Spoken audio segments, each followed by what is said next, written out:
Florian Philippot, bonjour. Bonjour. Vice-président du Front National. Alors, cette polémique autour de Dieudonné, de ses propos, de l'intervention du ministre de l'Intérieur, je vous posais des questions très directes. Est-ce que, selon vous, Dieudonné est antisémite et raciste? Écoutez, il a été condamné.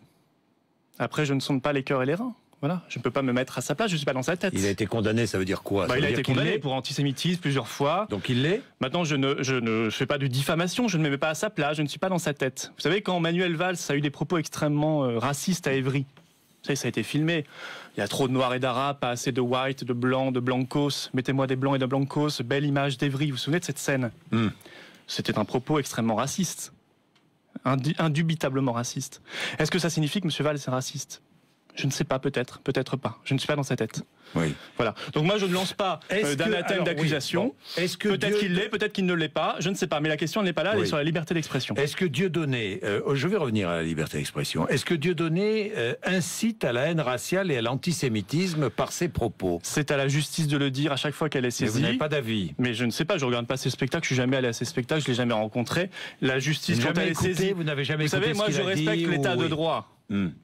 Quand la justice est saisie parce qu'il y a une diffamation, une injure, un appel à la haine ou à la violence, c'est ce qui est prévu par le droit français, alors il faut que la justice soit saisie et que la justice sévisse. C'est ce qu'elle a déjà fait plusieurs fois, je crois, à son encontre. Certainement. C'est peut-être ce qu'elle fera encore demain, parce que je crois qu'il y a plusieurs affaires qui sont en cours contre lui. Oui. Mais je ne peux pas dire plus que cela. Ou alors je suis une espèce de justicier moral et ça n'est pas mon rôle. Est-ce que vous le défendez ou pas? Non, je le défends pas. Je ne défends personne. Je défends un principe extrêmement clair en République, la liberté d'expression et l'état de droit.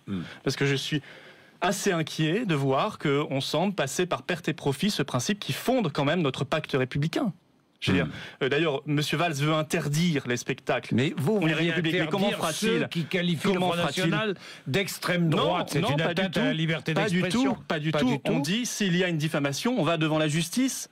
Vous savez, quand M. Madénian, un autre humoriste, a traité tous les électeurs du Front National de fils de pute. Oui. On est allé devant la justice, il y avait une diffamation, on a gagné, il a été condamné par la justice.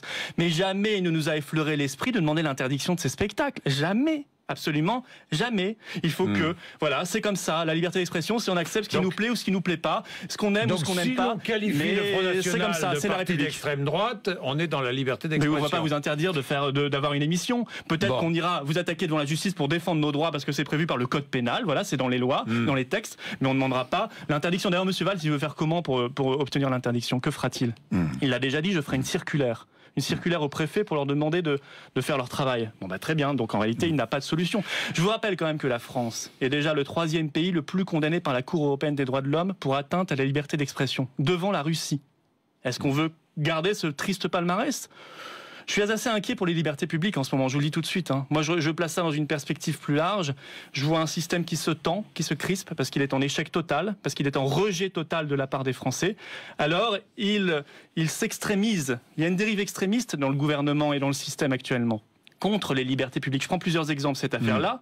Mais l'article 13 de la loi de programmation militaire, qui fait qu'aujourd'hui l'État pourra aller chercher les communications de tous les Français sans décision de justice. La volonté de mettre YouTube et Dailymotion sous contrôle du CSA. Premier accroc terrible à la liberté sur Internet. Ça aussi c'est très grave.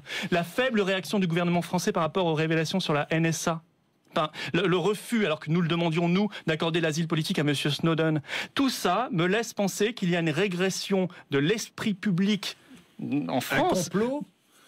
Pourquoi voulez-vous que ce soit un complot? Non, mais je vous dis, parce que beaucoup parlent de complot. Non, mais ce sont des faits. L'article 13 de la loi de programmation militaire, il a été voté. C'est une régression des libertés publiques. Normal, c'est un système qui s'affole. D'ailleurs, ils sont tous assez énervés quand ils en parlent. Ils n'arrivent pas à rester calmes et sereins dans un état d'esprit républicain. Pour clore le chapitre Dieudonné, est-ce que vous êtes antisioniste? Non, je suis pas anti-sioniste, non, pas du tout. Existe-t-il un complot sioniste à vos yeux? Non, il n'y a pas de complot sioniste. La position du Front National sur cette question-là, c'est l'État d'Israël sécurisé et l'existence d'un État palestinien pour qu'il puisse exister et en même temps sécuriser l'État d'Israël. Je crois que les choses sont claires. La doctrine du Front National est assez proche de la doctrine française. Tout le monde ne la partage pas, cette doctrine du Front National. Tout à fait, la doctrine du Front National, bien sûr que si. Oui. Tout à fait. Oui, vous avez relu tous les propos tenus par Jean-Marie Le Pen, par exemple. On relisait tous les propos des responsables politiques de droite et de gauche depuis 30 ans, on en trouverait de belles, monsieur Bourdin, sur tous les sujets d'ailleurs. Oui, bien sûr. Sur tous les sujets, ça c'est bien. Et notamment chez Jean-Marie Le Pen. Peut-être chez Jean-Marie Le Pen, mais chez d'autres aussi. C'est Monsieur Chirac, Monsieur et d'autres. Ça veut dire quoi? Ça veut dire que le Front National est divisé entre ceux qui, les plus modernes, regardent vers l'avenir et ceux qui sont encore tournés vers le passé. Là, si vous voulez déjà, excusez-moi, mais bon, on peut parler de cette question-là pendant longtemps, mais je voudrais quand même rappeler une petite chose. C'est la communication de Monsieur Valls, cette question de quenelle, de Dieudonné. D'un humoriste, c'est sa communication. Vous avez fait la quenelle? Alors non, j'ai jamais fait la quenelle. Non, je connais même pas. J'ai même pas goûté la quenelle culinaire encore. Donc, je suis pas encore très expert en quenelle. C'est très bon, sauce Nantua notamment. Il faudrait que je goûte effectivement. Mais vous savez, la communication de Monsieur Valls, on a le droit de la suivre, d'en faire des tonnes sur ce sujet-là. On a aussi le droit de la décrypter. Se dire pourquoi on parle de ça d'un coup. Vous croyez qu'il y a une volonté politique cachée là derrière? C'est très bizarre, ça fait 10 ans que Dieudonné il est exclu des médias. Ça fait des années qu'il y a cette question-là. Aujourd'hui on lui fait une publicité formidable, mais c'est pas nous qui lui faisons une publicité. C'est Monsieur Valls qu'il a déclaré à propos de deux de mes confrères. D'accord, mais pourquoi alors qu'il y a le problème du chômage? Vous condamnez d'ailleurs, vous condamnez ce qu'il a dit à propos de Frédéric Aziza et de Patrick Cohen? Bien sûr, de toute façon là c'est devant la justice. L'affaire de M. Cohen, c'est devant la justice. Encore une fois, il y a un état de droit en France. Que les choses soient claires. Logique qu'on porte plainte lorsque de telles déclarations sont faites. Si on s'estime diffamé ou injurié, on porte plainte. Ça s'appelle la République française. C'est dommage que beaucoup à droite et à gauche l'aient oublié, à l'UMP comme au Parti socialiste. Mais je sais pas, il y a le chômage, il y a l'insécurité. Vous savez, dans quelques jours, on ouvre totalement les frontières avec la Roumanie et la Bulgarie, et donc au Rhum. On n'en parle plus. On vient de battre le record du chômage. On n'en parle plus. De chômage. On en parle. On en parle tous les jours, Florian. Non, mais on est en train de voir la TVA augmenter dans quelques jours, les impôts. On n'en parle plus. Alors moi, je veux bien qu'on rentre dans la communication de Monsieur Valls, parler de ça pendant des mois. Cette année, on a parlé de quoi? On a parlé du mariage pour tous pendant des mois et des mois. On a parlé de Leonarda. On a parlé de non, mais on a toujours dit que nous c'était un sujet de diversion. On a parlé de Leonarda, on a parlé de la prostitution, on a parlé des salles de shoot, on a parlé du racisme, et maintenant on parle de Dieudonné. Je change de sujet. Le gouvernement espagnol qui veut restreindre le droit à l'avortement considérablement, est-ce que vous approuvez? Ils ont 26% de chômeurs en Espagne, 56% chez les jeunes.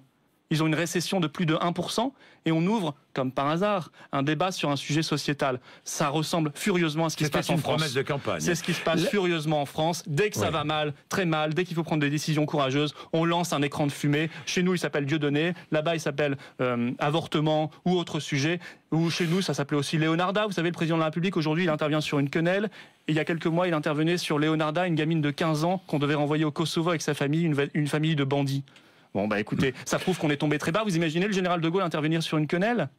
Non, moi je l'imagine pas. Et on ne peut pas l'imaginer parce qu'il n'aurait jamais fait une chose pareille, parce qu'il avait une autre conception de la politique et de la France. Merci d'être avec nous, Florian Philippot.